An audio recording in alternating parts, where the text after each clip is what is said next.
রাজধানীর ধানমন্ডি এলাকার রবীন্দ্র সরোবরের এই বর্ণিল আয়োজন বাংলা নববর্ষ উদযাপনে। সুরের মূর্ছনা, নাগরদোলা আর বাহারি নকশার রঙিন পোশাকে উৎসবে মাতোয়ারা নগরবাসী। আনন্দ উৎসব, সংস্কৃতি আর ঐতিহ্যের মেলবন্ধনে নতুন বছরকে স্বাগত জানাতে ব্যস্ত তারা। মঙ্গলবার বিভিন্ন বয়সী মানুষের পদচারণায় মুখর হয়ে ওঠে রবীন্দ্র সরোবর এলাকা। এই জনতার ভিড়ে কথা হয় লন্ডন প্রবাসী এক দম্পতির সাথে। জানান, বাঙালির অন্যতম ঐতিহ্যবাহী উৎসবের সাথে তার শিশু সন্তানকে পরিচয় করিয়ে দিতেই ছুটি বাড়িয়ে থেকে গিয়েছেন তারা। তাছাড়া বিদেশের চেয়ে দেশের মাটির নববর্ষের স্বাদ ভিন্ন বলেও জানান তারা। আমাদের যে বাঙালিয়ানা, সেই জিনিসটার সাথে আমার ছেলেকে আমি পরিচয় করিয়ে দিতে চাই। আর এটা ওর লাইফের প্রথম বৈশাখ। আমার মনে হচ্ছে আমরা একসাথে যখন উদযাপন করব, এটা একটা আমাদের মানে স্মরণীয় দিন হয়ে থাকবে। 3 উইকসে আমরা হলিডেতে আসলাম, এর মধ্যে নববর্ষটা পড়ে গেল। দেশের মানুষ যে নববর্ষটাকে উদযাপন করে, বাঙালি সংস্কৃতি, এটাই দেখাতে চাই। এই দম্পতির মতো আরও অনেকেই এসেছেন পরিবার নিয়ে।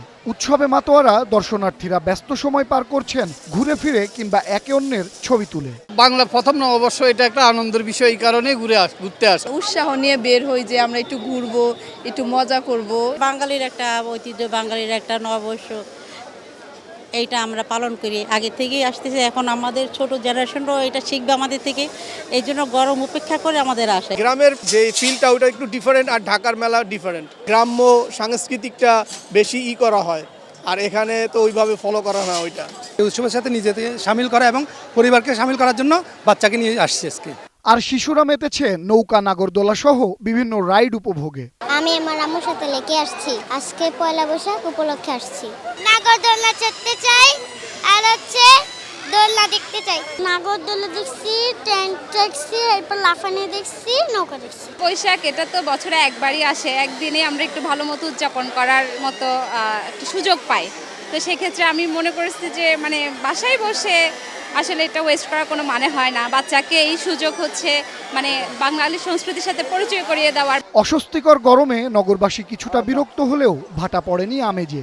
বাঙালির ঐতিহ্যের এই উৎসবকে উদযাপন করতে উন্মুখ এসব মানুষের প্রত্যাশা অসাম্প্রদায়িক বাংলাদেশে। সৌরভ নূর, ওয়ান নিউজ, ঢাকা।